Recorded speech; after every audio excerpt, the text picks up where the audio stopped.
Você já parou para pensar que forças invisíveis podem estar por trás daquele resfriado teimoso? Ou que, na China antiga, praticar magia podia custar mais do que um simples castigo? Porque esconder a data do seu aniversário poderia ser uma questão de sobrevivência. E o que fazer quando seus fios começam a desaparecer sem explicação?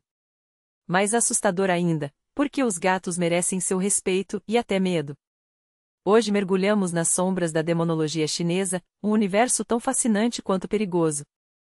E se você ainda não está por dentro desse canal, está na hora de se juntar a nós, porque essa história é das mais sombrias.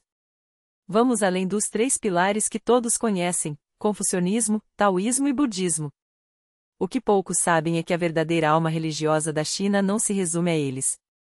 Estamos falando de um sistema de crenças que permeava cada canto da sociedade, desde o camponês mais humilde até os salões do imperador. Alguns chamam isso de assinismo, em analogia ao hinduísmo ou judaísmo, mas a comparação é limitada. Não se trata apenas de uma religião popular, era a própria estrutura que sustentava o poder, os rituais e a identidade de um império. A fé nos espíritos, o culto aos ancestrais e a reverência às forças da natureza não eram apenas práticas, eram o tecido que unia a vida cotidiana, a medicina e até a política. Enquanto outras grandes civilizações, como a Índia ou o Oriente Médio, desenvolviam doutrinas sobre salvação e vida após a morte, a espiritualidade chinesa seguiu outro caminho. Aqui, o foco não era a transcendência, mas a harmonia cósmica, um sistema onde tudo, absolutamente tudo, está vivo e habitado por espíritos. Essa visão, conhecida como animismo, se expressa até na filosofia: a matéria não é inerte, mas pulsante de energia. É daí que surge o conceito de Qi, essa força vital que circula entre o céu, a terra e os seres humanos, moldando desde remédios tradicionais até cerimônias imperiais. Mas onde a coisa fica realmente intrigante é na questão da alma. Nos primeiros registros, como as inscrições em ossos oraculares e vasos de bronze, só os reis tinham destino após a morte, eles se tornavam servos do soberano celestial, Shangyi. O povo comum? Silêncio. Talvez nem sequer existisse uma vida depois da morte para eles. Só em 534 a.C., no texto Zuozuan, um político chamado Zisha menciona pela primeira vez 2 almas, Han, ativa e Yang, e Po, passiva e Yin. Até então, esse privilégio era só dos nobres, agora, até o mais simples dos mortais tinha sua dualidade espiritual.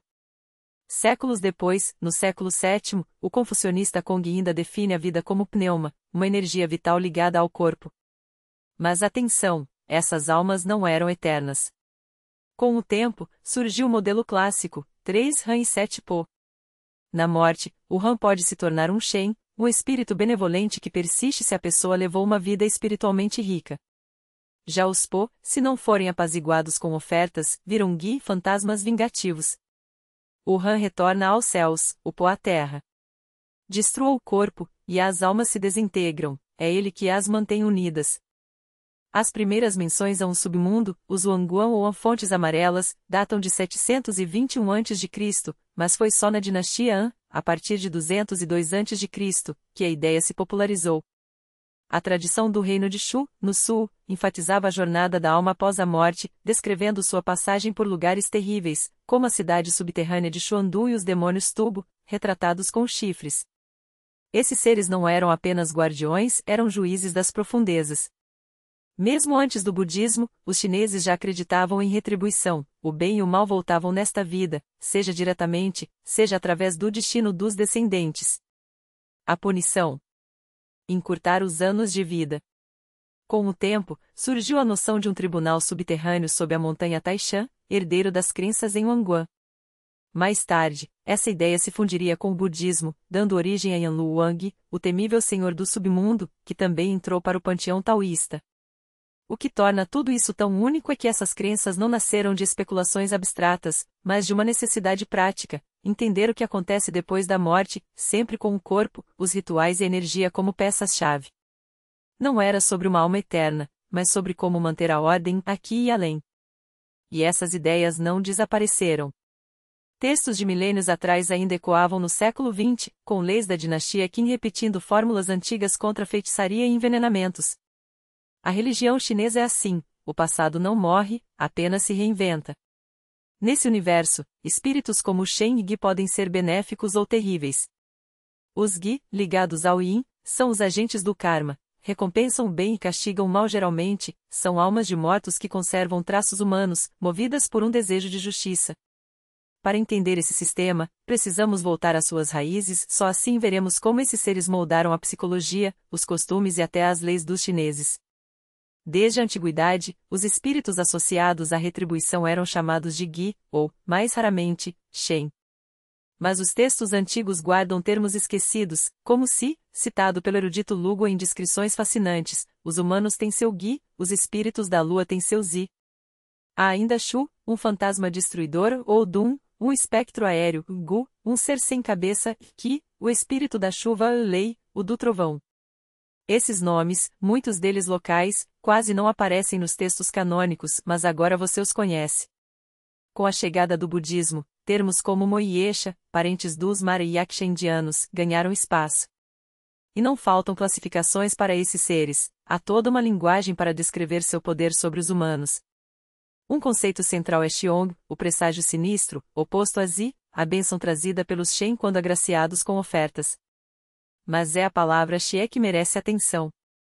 Para entendê-la, precisamos lembrar da grande doutrina cosmológica. Shen, Yang, e Gi, Yin, são as forças que movimentam o Dão, a ordem natural. Quando Yang e Yin estão em equilíbrio, temos Zen ou Duan, o correto, o harmonioso. O que rompe essa ordem é Bushin ou Buduan, o desequilíbrio, o excesso, sempre carregado de negatividade. Xie e Yin não são apenas conceitos, são sinais de que algo saiu do controle, seja nos atos, seja no próprio tecido da realidade.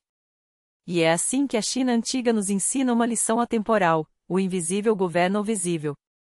Ignorar isso pode ser perigoso, afinal, até hoje, quem ousa desafiar essas forças faz isso por sua própria conta e risco.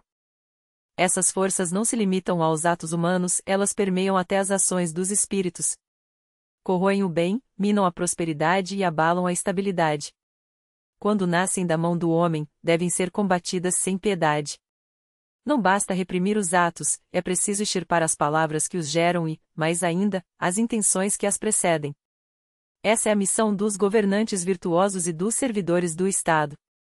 Mas quando o mal emana do mundo espiritual, a resposta exige outro arsenal, deuses invocados em preces, incantações sagradas e rituais milenares. Geração após geração, aperfeiçoaram-se métodos para expulsar, conter ou até aniquilar essas entidades. Não é uma guerra ocasional, é uma batalha cotidiana, incessante. Na terminologia chinesa, é ações desordenadas, contra a natureza, ou os atos dos fantasmas.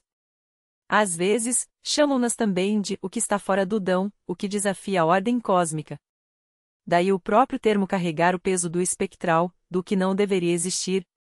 Há ainda um ideograma que desvela a atividade manifesta dos espíritos, aparição e funcionamento, a mecânica do sobrenatural em movimento.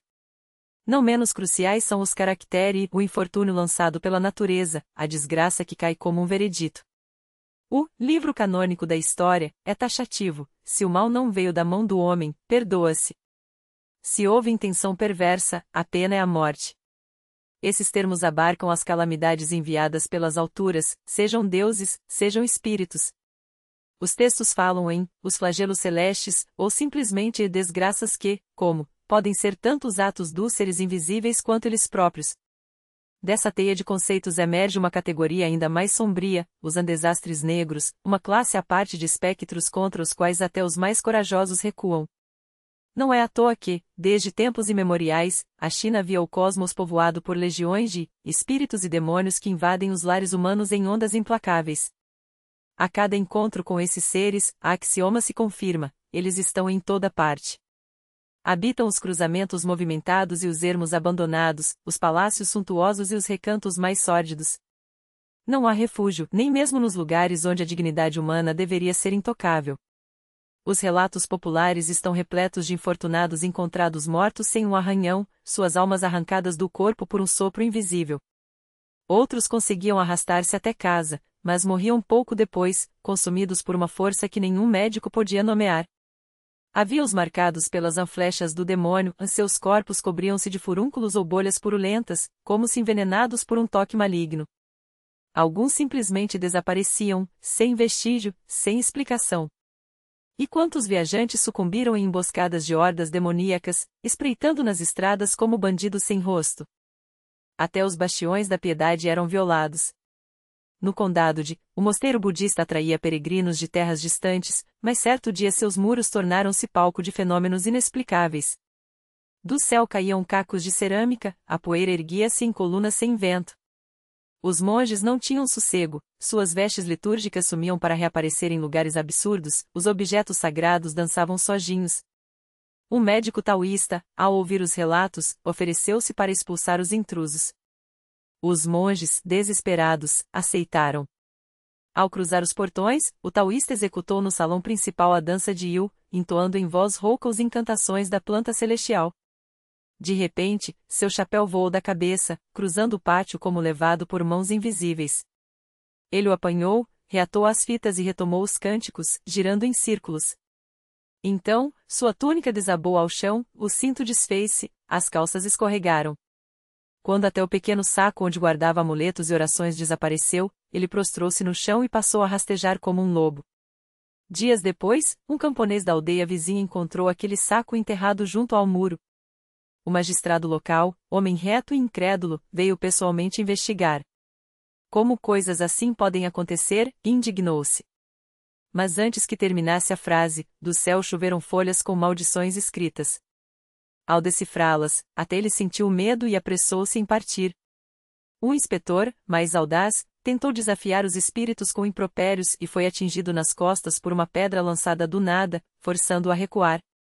Nem mesmo os imperadores, no ápice do poder, estavam a salvo.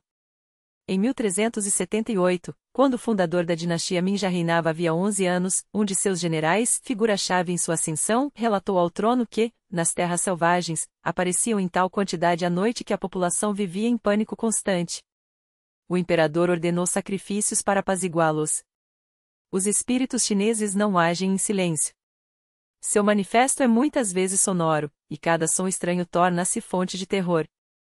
Num povo tão atento aos sinais do invisível, um ruído inexplicável basta para despertar o pavor. Já no primeiro século da nossa era, o lexicógrafo Du registrava a crença generalizada de que demônios emitem sons, tanto que incluiu em seu dicionário o caractere, o barulho característico do I.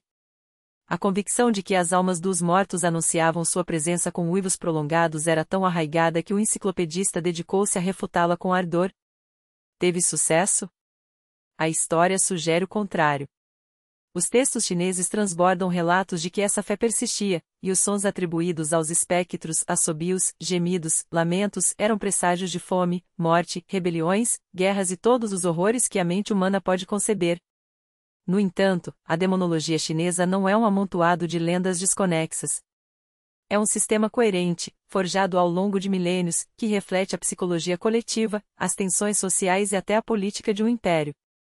Não foram apenas filósofos ou eruditos que a classificaram, mas a própria tradição popular, tecida entre mitos, animismo e a experiência brutal da vida.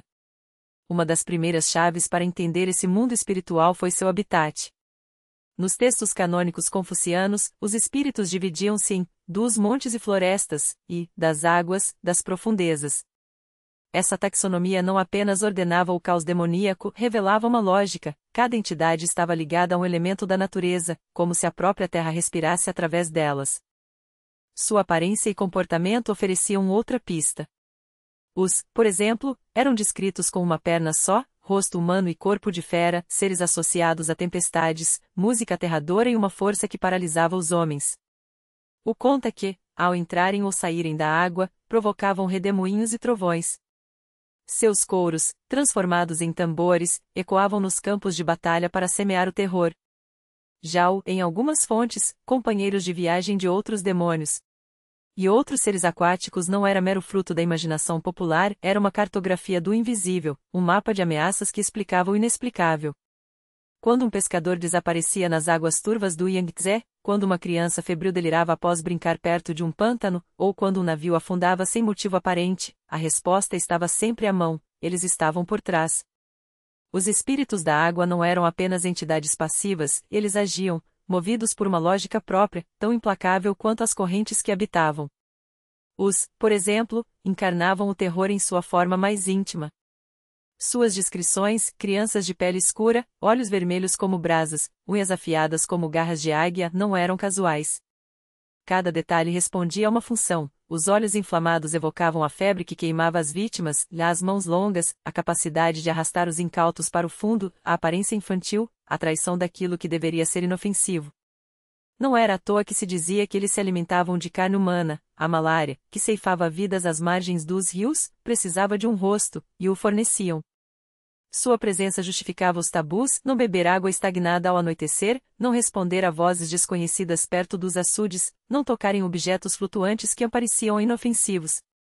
O medo, assim, tornava-se um manual de sobrevivência. Mas o panteão aquático não se limitava aos devoradores de homens. Havia também espíritos menores dos pântanos e córregos, tão versáteis quanto as águas que habitavam. Alguns eram descritos como cavaleiros minúsculos em mantos amarelos, galopando sobre cavalos não maiores que ratos, uma imagem que, à primeira vista, soava quase cômica, não fosse pelo fato de que, se invocados pelo nome errado, podiam arrastar o imprudente para um atoleiro sem fundo. Outros tomavam a forma de serpentes bicéfalas, capazes de enredar os pés dos viajantes ou de sussurrar profecias ambíguas. Sua dualidade refletia a própria natureza da água, ora fonte de vida, ora armadilha mortal. Um camponês podia implorar sua ajuda para encontrar um peixe perdido na rede, mas sabia que, se ofendido, o mesmo espírito poderia envenenar seu poço. E então estavam os fantasmas dos afogados, talvez os mais trágicos e mais perigosos de todos. Sua existência era um ciclo de violência. Condenados a vagar nas profundezas, só podiam escapar se arrastassem outro para seu lugar. Não era por acaso que as lendas os descreviam como mestres da ilusão. Um poderia se disfarçar de galho flutuante, oferecendo apoio a um nadador exausto, apenas para afundá-lo quando este se agarrasse, ou imitar os gritos de um ente querido, chamando a vítima pelo nome até que, hipnotizada, ela se aproximasse demais da margem traidora. As histórias de corpos encontrados com os dedos cravados no lodo, como se tivessem tentado, em vão, se agarrar a algo, eram atribuídas a eles. Até as convulsões de um banhista eram interpretadas como sinais de sua luta contra mãos invisíveis. A crença nesses espíritos não era passiva. Ela demandava ação, ritual, negociação. Quando uma família transportava um caixão através de um rio, jogava moedas de papel nas águas não por superstição vã, mas por precaução, um suborno simbólico para que os não reclamassem outra alma. Mulheres grávidas evitavam se aproximar de poços ao entardecer, pois se dizia que os espíritos da água cobiçavam crianças não nascidas. E nos portos, antes de uma viagem longa, os marinheiros realizavam danças grotescas, insultando os espíritos do mar em voz alta, uma tática de intimidação, como se o ridículo pudesse afugentar o sobrenatural. Até mesmo a arquitetura se adaptava, pontes eram construídas com curvas propositais, para confundir os espíritos que, acreditava-se, só se moviam em linha reta. Mas talvez nenhum ritual fosse tão revelador quanto aquele praticado pelos pescadores do sul da China. Ao primeiro sinal de tempestade, eles atiravam ao mar um boneco de palha vestido com roupas humanas, às vezes até com cabelos verdadeiros. Era uma oferta substitutiva: tomem isto em nosso lugar.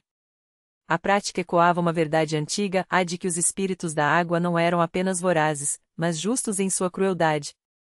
Eles não atacavam sem motivo, eles cobravam. E se a dívida não fosse paga em sangue ou medo, seria paga em outra moeda, na forma de um navio afundado, de uma colheita podre, de uma febre que não cedia. Essa economia do terror tinha uma lógica interna tão coerente que até os céticos, os letrados confucianos, os missionários europeus acabavam, de alguma forma, envolvidos por ela. Afinal, como explicar que, após séculos de sacrifícios e precauções, as cheias do Rio Amarelo ainda engolissem aldeias inteiras? Como ignorar que, depois de um ritual de expulsão a malária às vezes recuava? A resposta estava na própria pergunta: o mundo era um tecido de causas visíveis e invisíveis, e negar uma era arriscar-se a outra. E assim, entre orações murmuradas e amuletos pendurados nas portas, entre o cheiro de incenso queimado e o som dos gongues ecoando sobre as águas, a China antiga e não tão antiga tecia sua rede de proteção. Não importava se os espíritos eram reais ou não. O que importava era que, enquanto as pessoas acreditassem neles, o rio não transbordaria sem aviso, a febre não viria sem razão, e a morte, quando chegasse, teria pelo menos um nome. Mas não eram apenas os rios que escondiam seus demônios. As profundezas da terra, esse ventre escuro que alimenta e devora, também abrigava seus espíritos e nenhum deles era tão enigmático quanto os Fenian, os demônios da terra dos tempos de Confúcio. Não por acaso, seu nome evoca o balido de um carneiro, animal que, segundo os antigos, emergia das entranhas do solo como um presságio vivo. Um relato milenar conta como, ao cavar um poço, trabalhadores depararam-se com um carneiro vivo, sua lã ainda úmida da umidade subterrânea. Confúcio, chamado para interpretar o fenômeno, declarou que a vida da terra se manifestava naquele animal e que suas entranhas, especialmente o fígado, deveriam ser feitas da mesma matéria que a terra. Quando o sacrificaram, a profecia confirmou-se, o órgão era duro como argila. Mas seria o Fenian realmente um carneiro? Talvez o nome, nascido de um jogo de sons e traços caligráficos, tenha se tornado sinônimo do animal apenas com o tempo. Em outros textos, o ideograma que o designa carrega o radical de anterra, sugerindo que esses seres eram, na verdade, habitantes das tumbas, criaturas que se alimentavam dos mortos, uma explicação primitiva para o mistério dos corpos que desapareciam nas câmaras funerárias. O povo via neles o rosto do apodrecimento, uma força invisível que transformava a carne em pó, mas com vontade própria. Eles podiam ser áfodos, hermafroditas ou até mesmo sem forma definida, como advertia o filósofo Van Chun. Sua fúria recaía sobre aqueles que perturbavam a terra sem o devido respeito, um aviso aos agricultores, aos construtores, aos que ousavam revolver o solo sem antes acalmar seus guardiões. Mas Van Chun também ensinava que, se o ato fosse necessário e feito com urgência, os Fenian poupariam o intruso. Com o tempo, essa crença ramificou-se, surgiram os Chen, espíritos gerais da terra, e os Tai-Che, os senhores da fertilidade, cujas bênçãos ou maldições recaíam diretamente sobre as mulheres grávidas.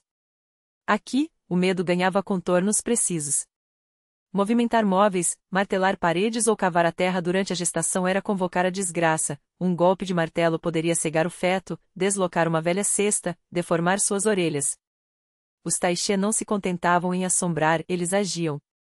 Crianças doentes, convulsionando em febre, eram suas vítimas e, em casos extremos, acreditava-se que podiam até mesmo simular uma gravidez, enraizando-se no ventre de uma mulher como um parasita sectral. Essa fluidez entre o humano e o animal não era mera fantasia, mas o reflexo de um cosmos onde as fronteiras eram porosas.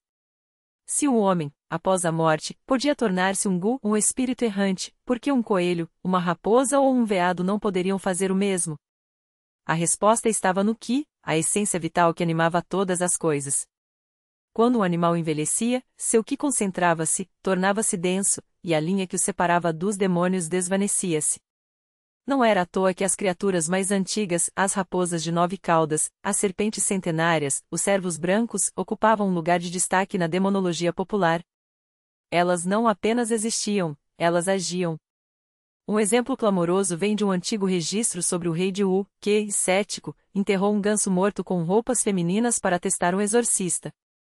O homem, porém, não viu uma mulher sobre a tumba, mas o próprio ganso, suas penas erguidas como um espectro ofendido.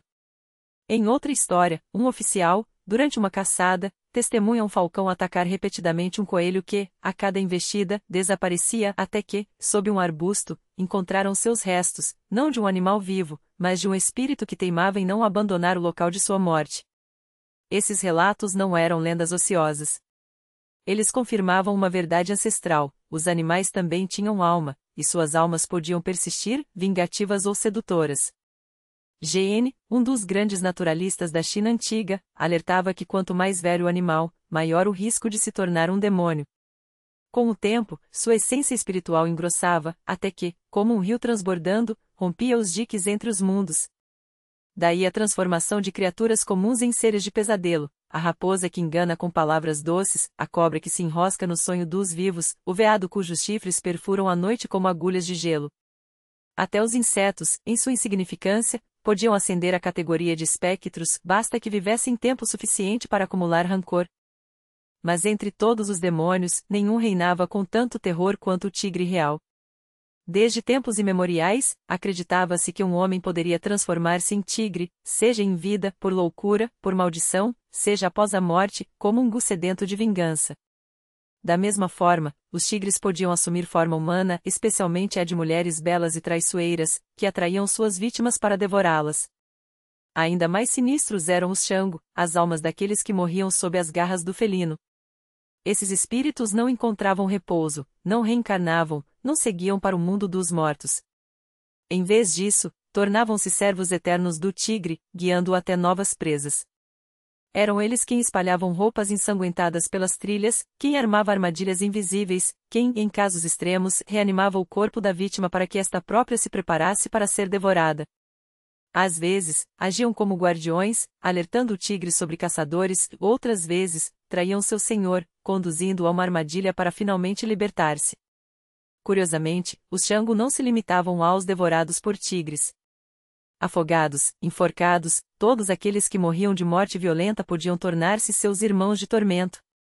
E então havia os lobos viradores, uma crença que ganhou força na era Tang, quando histórias de homens transformados em feras após doenças, fome ou desespero mental começaram a circular. Alguns estudiosos suspeitam de encantropia, aquele fenômeno em que a mente humana, sob pressão extrema, passa a acreditar-se animal. Mas as lendas iam além. Atribuíam a metamorfose a povos do norte, os os Ji, os mongóis, como se a selvageria fosse um traço inerente àqueles que viviam além da Grande Muralha. Em um dos relatos mais antigos, uma loba disfarçada de mulher aproxima-se de um homem com palavras melosas: "Não tenho família. Toma-me por esposa." 3 anos depois, ela o devora. A única defesa? Conhecer seu nome verdadeiro, mas como descobri-lo, se os lobos, astutos, jamais o revelavam? Até as gatas, domesticadas há séculos, escapavam à regra da inocência. Uma crônica da corte do século VI narra o caso de uma matriarca que, em segredo, servia a uma gata alborotne. O felino, diziam, podia ser enviado para enfeitiçar inimigos, fazendo-os adoecer E as vítimas não apenas adoeciam, morriam, enquanto seus bens eram herdados pela casa da feiticeira que as enfeitiçara. Quando a imperatriz e suas concubinas caíram doentes ao mesmo tempo, os médicos da corte não hesitaram, a culpa era da gata alborotne. As investigações começaram. Uma serva confessou ter presenciado rituais secretos em uma das residências, onde sacrifícios eram oferecidos em noites específicas, e a gata, sob encantações, era enviada para roubar fortunas ou lançar maldições. Os acusados foram destituídos de seus títulos e exilados. Mas a paranoia não parou por aí. Um édito imperial decretou que qualquer família flagrada em conluio com gatos demônios deveria ser exterminada. Naquele momento, o medo superou a razão. A mitologia chinesa revela como uma civilização antiga transformava o cotidiano em algo sobrenatural, atribuindo aos animais mais comuns poderes demoníacos. Tomemos as tartarugas, não eram apenas símbolos de longevidade, mas também espectros capazes de assumir formas humanas.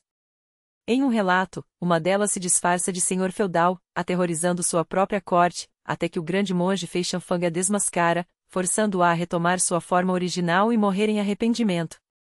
Em outra história, uma tartaruga, camuflada entre cortesãos, é descoberta após um duelo com a guarda imperial. Quando o pátio foi drenado, encontraram um réptil com marcas de espadas no casco. Os céticos riram, mas a prova estava ali, fria e inegável. Mas os chineses não se limitavam a animais. Sua demonologia estendia-se a objetos inanimados, cujas almas podiam abandonar sua forma original para assumir aparências humanas ou bestiais. Uma estátua, um quadro, até um simples móvel podiam ganhar vida se perturbados, ou pior, se alimentados por ressentimento. Esses espíritos, chamados Dzin, assim como os demônios animais, pertenciam à categoria Dzingwai, entes que habitavam objetos pesados, raros de mover, e que se irritavam quando deslocados. Sua fúria recaía sobre os mais vulneráveis, grávidas, crianças, os fracos. Mas nem todo espírito era maligno por natureza, muitos apenas anunciavam desgraças iminentes, um presságio que, na ignorância humana, transformava-se em causa. Os cronistas descrevem casas onde móveis se moviam sozinhos, manchas de sangue apareciam nas paredes, objetos voavam pelo ar, e névoas espessas envolviam os aposentos antes que doenças, incêndios ou mortes súbitas assolassem os moradores. Às vezes, uma descarga de luz, como um raio em miniatura, confirmava a presença sobrenatural. Não por acaso, os demônios mais temidos eram aqueles que espalhavam enfermidades. Para os chineses antigos, a doença não era mero desequilíbrio físico, mas um ataque direto de forças invisíveis. Os médicos da época, mesmo os mais eruditos, chamavam esse fenômeno de si, um termo que abrangia desde influências malignas até energias corrosivas. Alguns negavam que se fosse obra de espíritos, mas insistiam que sua natureza era igualmente destrutiva. Afinal, se era o vento que trazia 100 doenças, como já advertia o Andinagin, a Bíblia da medicina tradicional. Ele podia ser Yangtze, que atacava de dia, ou Yin-se, que agia à noite, mas sempre visando o mesmo, corromper a essência vital do corpo.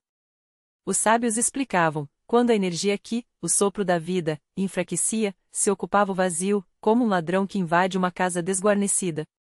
O doente então delirava, gritava, via coisas que não existiam e os demônios, por sua vez, usavam sua voz para anunciar sua vingança. Exorcismos e remédios raras vezes adiantavam. A medicina chinesa, desde tempos imemoriais, via a enfermidade como uma batalha entre o que saudável e as forças que envenenavam a mente e o corpo. Se vencia, a morte era certa, o seu assassino, havia cumprido seu papel. Complexo. Sem dúvida.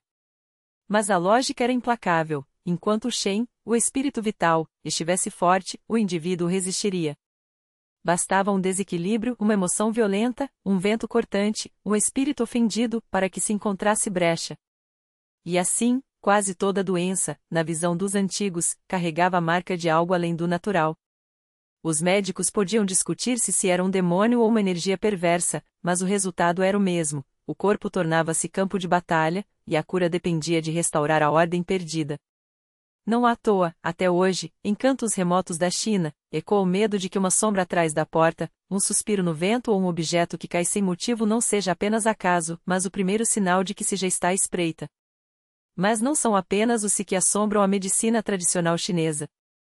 Há algo ainda mais sinistro, algo que os antigos textos médicos chamam de Qi, um termo que, embora muitas vezes traduzido como cadáver, carrega um significado muito mais sombrio, o fator que transforma em cadáver a própria essência da morte em movimento. Não é um corpo inerte, mas uma força ativa, uma sombra que rasteja em busca de vítimas, que se infiltra, corrompe e consome até que nada reste além do vazio que antecede o túmulo. O Zhou Beijifang, fórmulas rápidas e eficazes para o que está além do cotovelo, atribuído ao lendário médico Gan, dedica sua primeira e mais reveladora sessão a desvendar os 5 tipos de Qi, cada um deles uma sentença de morte disfarçada de doença. O primeiro é o Qi voador, que se insinua pela pele como um sopro gelado, penetra as entranhas e lá se enraiza, provocando dores tão agudas que parecem rasgar o corpo por dentro. O segundo, o Qi oculto, adere aos ossos como musgo a uma pedra úmida, infecta a carne e envenena os canais de sangue. Quem o carrega não deve sequer aproximar-se de um velório, pois o lamento dos enlutados é como um chamado que o desperta, fazendo-o agir com fúria redobrada. Depois vem o Qi do vento, que se espalha pelas 4 extremidades do corpo como uma névoa, impossível de localizar, mas sempre presente. Seu hálito gélido rouba a vitalidade, deixa o doente prostrado, ansioso, como se pressentisse a tempestade que se aproxima e, de fato, ele se manifesta quando o vento uiva ou a neve cai, como se a própria natureza conspirasse contra a vida. O quarto é o Qi penetrante, uma serpente que se enrosca nos membros, sobe até o coração e os flancos, provocando espasmos tão violentos que o corpo parece querer romper-se. Seu domínio é o inverno, quando o frio congela não apenas a terra, mas também a esperança de cura. E por fim, o mais terrível, o Qi da doença, que paralisa o corpo inteiro, desregula a energia vital até que esta se torne um caos de impulsos contraditórios. O doente definha, fraco, apático, como uma vela que se consome sem chama. Se os sintomas mudarem a cada 2 semanas, é sinal de que a morte já estendeu sua mão, não como um fim súbito, mas como um desmoronamento lento, inevitável. O pior. Esses 5 Qi se confundem em seus efeitos, como se fossem faces de um mesmo pesadelo. Por isso, os médicos antigos, em sua sabedoria desesperada, recorriam aos mesmos remédios para todos, amuletos, ervas amargas, rituais de purificação. Afinal, quando o inimigo é a própria sombra da morte, pouco importa se ela chega por um caminho ou por outro. Mas os Qi não agem sozinhos. Eles são apenas uma facção de um exército muito maior, as doenças demoníacas, ou Guji, males que se alimentam dos mortos e se estendem aos vivos como uma praga. Há dezenas, se não centenas, de variações, algumas queimam o corpo em febres repentinas, outras congelam a alma em apatia gelada. Todas, porém, têm um traço em comum: roubam a voz do doente, deixam-no mudo em sua agonia, incapaz de descrever o tormento que o devora. Meses se passam, anos talvez, enquanto a carne se consome e os órgãos falham, um a um, até que a morte, agora não mais uma ameaça, mas um alívio, finalmente o leve. E então, como um legado amaldiçoado, a doença salta para quem ousou tocar o cadáver, quem chorou sobre seu leito, quem sequer suspeitava que o abraço de despedida era, na verdade, um convite para dançar com os demônios. Entre essas pragas, uma se destaca por sua crueldade refinada, o chuanch, o chi herdado. Não é uma doença que se contrai por acaso, mas uma maldição que se transmite como um segredo de família, uma herança de sangue. Os textos antigos descrevem seu progresso com uma precisão que gelaria o coração de qualquer médico moderno. O sangue e o qi se degradam, os órgãos murcham como frutas podres, a energia vital se esvai como água por um buraco no chão. Tudo começa quando os gu, os espíritos famintos, encontram uma brecha na alma do doente e lá depositam seu si, sua essência corruptora. Não é difícil adivinhar que, entre os males assim descritos, escondem-se as doenças que hoje chamaríamos de inconsumptivas, a tuberculose, a lepra, talvez até a sífilis em seus estágios finais. Mas para os antigos, a explicação era uma só: alguém ou algo havia roubado a vida daquele corpo antes mesmo que a morte o reclamasse. E se as alucinações dos febris, os delírios dos moribundos eram tomados como prova irrefutável da presença dos gu, o que dizer então da loucura? Para a medicina chinesa, a insânia não era um desarranjo da mente, mas uma invasão. Os jingu, espíritos obstinados, tomavam conta dos pensamentos, enquanto os mungu, os andemônios que confundem a alma, roubavam fragmentos do um e do shen, as essências que compõem o intelecto e a consciência. O resultado: uma mente fragmentada, ora apática, ora furiosa, ora perdida em devaneios que, para os que observavam, não eram ilusões, mas visitas. Os loucos não inventavam seus demônios, e eles os viam, tão reais quanto a parede contra a qual batiam a cabeça em desespero. Há relatos de almas sequestradas à noite, arrastadas por gu enquanto seus donos, sonâmbulos, vagavam por ruas escuras ou se perdiam em latrinas públicas, lugares onde, dizia-se, os espíritos se reuniam como moscas sobre um cadáver. Só o clarão de uma lanterna ou o grito de um nome chamado em voz alta podia romper o feitiço, fazendo o demônio recuar, temeroso da luz. Eis porque, até hoje, as pessoas evitam os banheiros públicos após o anoitecer, não pelo cheiro, mas pelo que pode estar esperando nas sombras. Mas nem todos tinham tanta sorte. Homens e mulheres, saídos de casa com propósitos desconhecidos, eram encontrados dias depois entre os morros, esqueléticos, os olhos vidrados, a razão reduzida a cinzas. Para trazê-los de volta, era preciso gritar seus nomes até que a alma, onde quer que estivesse, ouvisse o chamado e voltasse a si, se ainda houvesse algo para voltar. Em uma terra onde os vivos e os mortos dividiam o mesmo espaço, não surpreende que alguns aprendessem a manipular essa fronteira. Os FSH, os amestres dos rituais, eram homens e mulheres que, segundo a crença popular, dominavam a arte de dobrar os gu e os shen à sua vontade. Uns usavam esse poder para o bem, invocavam espíritos benevolentes, realizavam exorcismos, afastavam as pragas com encantações e ofertas. Era a mágica branca, a face sagrada de um conhecimento que, nas mãos erradas, tornava-se uma arma. Outros, porém, escolheram o caminho das trevas. A mágica negra não se contentava em afugentar os demônios, ela os recrutava, transformando-os em instrumentos de vingança, doença ou morte. E aqui reside seu maior paradoxo: embora temidos, esses praticantes das artes obscuras eram também necessários. Afinal, se a doença era obra dos espíritos, quem melhor para combatê-la do que aquele que falava sua língua? Mas ai daquele que fosse descoberto trapaceando com forças que nem os deuses ousavam desafiar. As autoridades, tão supersticiosas quanto o povo, não hesitavam em esmagar suspeitos de feitiçaria com punições brutais, enquanto a multidão, inflamada pelo medo, linchava os acusados sem julgamento. A história da China está repleta desses episódios, provas de que, quando o terror se instala, a razão é a primeira vítima. E no entanto, a magia negra persistia. Porque onde há sombra, há quem se beneficie dela. Onde há medo, há quem o alimente. E onde há demônios, sempre haverá quem esteja disposto a fazê-los dançar. Onde espíritos malignos se agitam, a magia negra não apenas sobrevive e próspera, alimentando-se do caos que ela mesma semeia. Sua natureza é a do segredo, envolta em camadas de mistério tão espessas que qualquer tentativa de desvendá-la esbarra em silêncios calculados. Afinal, que bruxo ou feiticeira revelaria voluntariamente seus métodos? Fazê-lo seria assinar sua própria sentença de morte, entregando-se às mãos daqueles que, há séculos, transformam a suspeita em fogueira e o medo em veredicto. Os ignorantes confessam sem pudor sua falta de conhecimento sobre esses assuntos, enquanto os eruditos, aqueles que deveriam iluminar as sombras, limitam-se a repetir o que garimpam em meia dúzia de tratados antigos, muitas vezes distorcidos pelo tempo ou pela conveniência política. Mas a crença no sobrenatural não é privilégio dos iletrados, ela pulsa nas veias da própria cultura, tão enraizada que se confunde com o ar que se respira.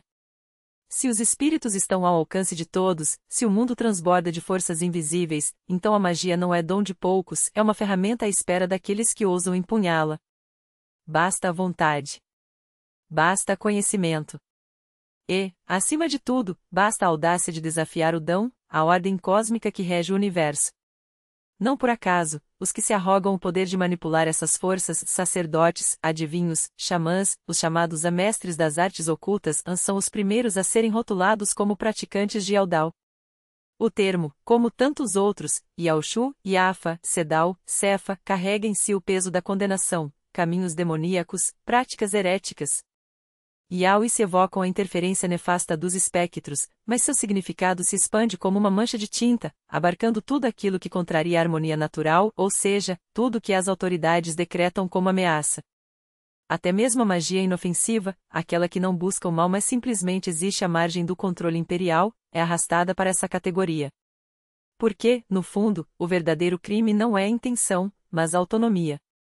Ousar conhecer o que não foi sancionado é, por si só, um ato de rebeldia. E assim, geração após geração, a linha entre heresia e bruxaria se embaralha. O que para um é um simples truque de salão, um jogo de adivinhação, um amuleto de sorte, para outro é prova irrefutável de conspiração contra a moral pública. E as vítimas? As vítimas são sempre as mesmas, aquelas cuja existência incomoda, cuja diferença é interpretada como afronta. Queimados vivos, decapitados, esmagados sob o peso de acusações que ninguém se dá ao trabalho de provar. Porque, quando o pânico se instala, a justiça se resume a um grito uníssono, eles perturbam a ordem. Mas há nuances que os carrascos preferem ignorar. Nem toda magia herética é bruxaria, assim como nem toda bruxaria é heresia. Nas províncias mais remotas da China, onde a palavra escrita mal chega, termos arcaicos como Qiao ecoam como sussurros de um passado que se recusa a morrer. E então há Jaggi Shendao, o caminho do abuso dos espíritos, expressão tão antiga que seu uso remete aos primeiros códigos legais do Império. Lá, entre linhas escritas com sangue e tinta, a magia é tratada como crime de lesa majestade. Quem corrompe os costumes com doutrinas perversas, quem semeia dúvidas sobre os dogmas oficiais, quem ousa desafiar o poder estabelecido com músicas estranhas, roupas proibidas ou invenções perturbadoras merece a morte. Sem julgamento. Sem direito à defesa. A mera suspeita basta para condenar. Os chineses acreditavam, e muitos ainda acreditam, que a alma pode abandonar o corpo por vontade própria, vagando livre como uma folha ao vento. Logo, por que não aceitar que os bruxos façam o mesmo, mas com propósitos sinistros? Que enviem suas essências para perseguir inimigos, envenenar sonhos, sugar a vitalidade alheia? Essa crença deu origem a uma das formas mais temidas de magia negra, o Gu. A palavra, composta pelos ideogramas de Ampotian e insetos, evoca um ritual macabro. Dentro de um recipiente, criaturas venenosas, serpentes, escorpiões, lagartos, são forçadas a devorar umas às outras até que reste apenas uma, agora impregnada de todo o veneno acumulado. Esse sobrevivente torna-se então um instrumento de destruição, um vetor de doença, loucura ou ruína financeira. O clássico dos ritos já mencionava funcionários encarregados de erradicar o Gu, usando feitiços e ervas para neutralizar sua influência. Afinal, ele estava associado a tudo que apodrece: colheitas perdidas, mentes desvairadas, ventres estéreis, paixões doentias. Em alguns textos, o Gu é descrito como um parasita e, em outros, como um espírito vingativo ou um feitiço que ganha vida. Durante a dinastia Han, o imperador Wuji, em 130 a.C., decretou uma caçada aos praticantes dessa arte, suas cabeças foram empaladas como aviso. Mas a histeria não parou por aí. Logo, o Gu passou a ser usado como arma política, acusações voavam contra cortesãos, generais, até membros da família imperial. Bastava cavar a terra em busca de bonecas de cera, tablets com maldições ou ossos enterrados para que a paranoia se transformasse em sentença. Milhares morreram. Dezenas de milhares. No sul do Império, o Gu era preparado com um toque ainda mais sádico, jogava-se no pote não apenas répteis, mas também insetos e aranhas, deixando que a batalha pela sobrevivência criasse um veneno puro, concentrado. Diziam que as lagartas douradas, em criaturas supostamente sobrenaturais, eram as mais eficientes, capazes de roubar a saúde de uma vítima ou transferir sua riqueza para o bruxo. O veneno podia agir rápido ou lento, corrompendo um órgão específico ou envenenando a existência inteira. Os rituais envolviam sacrifícios, encantamentos e, não raro, o trabalho de mulheres, aquelas que, historicamente, já eram vistas como portadoras naturais do caos. As dinastias Ming e Qin endureceram as penas, confisco de bens, exilamento de famílias, mutilações. O gu era tratado como um crime de envenenamento, só que pior, porque invisível. Diagnosticá-lo exigia métodos igualmente obscuros: analisar a saliva do acusado, testar reações a certas plantas, observar o comportamento de animais. Para combatê-lo, recorria-se a antídotos tão misteriosos quanto o próprio mal: centopeias trituradas, carne de gato, musgo, suco de cebola, amuletos feitos de pedras do trovão, a meteoritos ou machados de pedra neolítica, e a raiz zane, supostamente capaz de expulsar demônios. Acredita-se até aos ouriços e às galinhas a habilidade de farejar o gu, como se a natureza mesma tivesse armado seus próprios guardiões contra a magia corruptora. Mas o horror não terminava nos venenos. Havia também o Yanyu, a magia dos objetos animados. Segundo a crença, qualquer coisa com forma vagamente humana poderia abrigar um espírito, especialmente se carregada de intenção maligna. Bonecas de pano, estatuetas de barro, ossos esculpidos, todos podiam se tornar vetores de maldição. Bastava colocá-los sob o travesseiro da vítima, enterrá-los nos alicerces de sua casa ou esconder-los entre suas roupas. Os registros mostram que, já no século II a.C., nos aposentos do imperador Wudi, foram encontradas imagens ocultas, meticulosamente escondidas entre os objetos pessoais do soberano. Não eram meros amuletos ou talismãs inocentes, tratava-se de figuras fabricadas com um propósito sinistro, quase científico em sua crueldade. Setes bonecas de barro, enterradas sob os alicerces do palácio, programadas para agir como uma bomba de efeito retardado, 9 anos de incubação silenciosa até que a maldição florescesse em doença, loucura ou morte. Quando descobertas e destruídas, testemunhas juraram ver formas espectrais se contorcendo no ar, como se os espíritos aprisionados na argila se libertassem em um último ato de vingança. Essa magia cronometrada não era exceção, mas uma prática tão refinada que até os burocratas imperiais a registravam com temor. Os materiais usados nessas confecções macabras variavam, mas todos carregavam um peso simbólico mortal. A argila, moldável como a vontade do feiticeiro, a madeira de pessegueiro, sagrada por sua capacidade de afugentar demônios, e, portanto, ideal para atraí-los quando usada com intenção inversa, fragmentos de ossos humanos ou animais, especialmente aqueles roubados de tumbas, pois nada alimentava uma maldição como a profanação dos mortos.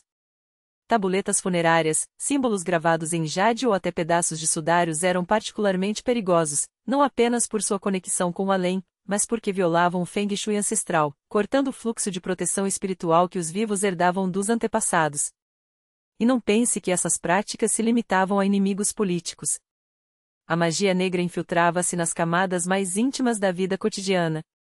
Uma noiva poderia receber, sem saber, um véu de casamento costurado com fios envenenados por feitiços, destinados a esterilizar seu ventre ou envenenar seu casamento. Famílias inteiras eram arruinadas quando tumbas ancestrais eram violadas, não por ladrões comuns, mas por bruxos que enterravam objetos amaldiçoados entre os ossos dos mortos, sabotando o que familiar por gerações. O código legal da dinastia não brincava em serviço. Jogar um objeto maligno na tumba alheia era crime passível de exílio. Se a intenção fosse assassinar, a pena equivalia à de um homicídio consumado. A justiça imperial reconhecia o poder desses rituais e temia suas consequências. Mas a verdadeira sofisticação do Yanyu residia em sua capacidade de atacar não apenas o corpo ou a sorte, mas a própria essência do ser. Os chineses antigos acreditavam que uma pessoa podia ser destruída por dentro, através do roubo de sua alma. Não era metáfora, os ladrões de almas eram uma casta à parte de feiticeiros, especializados em desvincular a substância vital, Han e Po, de seu hospedeiro. O método clássico envolvia acender um lampião junto a um altar improvisado sob a cama da vítima. A alma, enganada pelos odores de incenso e pelas ofertas, que imitavam um funeral, abandonava o corpo, convencida de que seu dono havia morrido. Outra tática, pintar o rosto do dorminhoco com tinta vermelha ou preta enquanto ele sonhava. Ao tentar retornar, a alma não reconhecia seu reflexo e vagava perdida para sempre nos reinos dos mortos. E havia ainda a magia sem espíritos, igualmente letal. Basta um nome escrito em papel, um horóscopo traçado com os 8 caracteres do destino, ou uma simples efígie de barro para selar um fim. Os chineses antigos compreendiam o poder das palavras e dos símbolos como poucas culturas. Um ideograma de a morte escondido nas roupas de alguém era tão concreto quanto uma faca nas costas. Saber a hora exata de nascimento de uma pessoa, seus BAZ, era ter em mãos a chave para reescrever seu futuro. Registros contam que inimigos costuravam o horóscopo da vítima em tiras de papel e as fixavam nos badalos dos sinos dos templos. Cada repique do bronze ecoava como um golpe em sua sorte, desfiando seus anos de vida thread por thread. As efígies, por sua vez, funcionavam como extensões do corpo-alvo. Uma boneca de bambu ou palha, marcada com o nome e a data de nascimento da pessoa, tornava-se um receptáculo perfeito para torturas simbólicas. Espetá-la com agulhas no coração induzia um infarto, queimá-la nos pés provocava úlceras, jogá-la em um poço negro garantia humilhação pública. A conexão física era crucial. Passar a boneca sobre a cabeça da vítima, esconder um fio de seu cabelo dentro dela, ou até vestir a efígie com um pedaço de sua roupa selava o vínculo. Não à toa, até imperadores foram alvo desse método. Durante a dinastia Han, bonecas representando o soberano eram enterradas em encruzilhadas com rituais para drenar sua energia vital. No século V, príncipes da dinastia Liu Song tentaram o mesmo golpe, mas falharam, desencadeando uma purga sangrenta que provou como a magia, mesmo quando fracassa, ainda molda a história. O princípio que unia todas essas práticas era simples: qualquer coisa que tocou um corpo pode dominá-lo. Unhas, cabelos, sangue menstrual, até botões de uma túnica descartada, tudo servia como âncora para feitiços. Criadores de gado viam seu rebanho definhar após bruxos enterrarem fezes de animais doentes em seus pastos, comerciantes de vinho perdiam suas colheitas quando amuletos podres eram jogados em seus tonéis. E o mais aterrador? Essa tradição não se limitava aos Han. Nos confins de Aina, entre os povos Li, as bruxas operavam com uma precisão cirúrgica, bastava um fio de barba ou um caroço de fruta cuspido pela vítima para lançar uma maldição irreversível. Dizia-se que essas mulheres, sempre mulheres, pois o dom passava de mãe para filha em rituais noturnos, podiam matar com um sussurro. Quando capturadas, eram arrastadas por bambus perfurados no pescoço, pois acreditava-se que, se chegassem perto demais, sua saliva envenenada mataria os carrascos em 7 dias. Era um sistema tão complexo quanto implacável, a fusão de animismo ancestral, a crença no poder das palavras, a obsessão pelo simbolismo numérico e a convicção de que o destino podia ser rasgado como papel. Não havia aspecto da existência que escapasse à sua sombra, nem a saúde, nem a riqueza, nem o amor, nem sequer a paz dos mortos. E é aqui que a pergunta se impõe: até que ponto essas práticas, tão distantes no tempo, ainda ecoam em nós? Quantas superstições modernas carregam o DNA desses rituais? E o mais perturbador, se a magia funciona quando se acredita nela, o que acontece quando paramos de duvidar?